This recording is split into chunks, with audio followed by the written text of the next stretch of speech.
এই ভিডিওতে জানতে পারবেন আপনারা আসিফ মাহমুদের দর্শকদেরকে নিয়ে কি বলছে। বিস্তারিত দেখার জন্য পুরো ভিডিওটা দেখবেন অবশ্যই। তো দেরি না করে চলুন মূল ভিডিওতে যাওয়া যাক। দেখুন, সুবিধা নেওয়ার জন্য অনেক মানুষ আসে বিভিন্ন জায়গায়, তাদের কত রকমের ফরিয়াদ। কি আসিফ মাহমুদের একটি কষ্ট যারা বুক পেতে দিয়েছিল, আজকে তারা হাসপাতালে। তাহলে আপনি রাষ্ট্রের যে ডিসিশন নেন না কেন? তো চলুন দেখা যাক মানবতার ফেরিওয়ালা ব্যারিস্টার সুমন সরকার হাসিনাকে নিয়ে কি বলতে চায়। তার এই পদে থাকার কোনো যোগ্যতা নাই। তারা শুধুমাত্র আমার কাজকর্ম না, আমি আওয়ামী লীগ করি এই কারণে আমার পছন্দ করে না।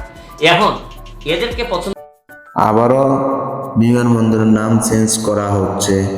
শাহজালাল ইন্টারন্যাশনাল বিমানবন্দর নাম চেঞ্জ করে জিয়া আন্তর্জাতিক ইন্টারন্যাশনাল বিমানবন্দরের নাম দেওয়া হচ্ছে।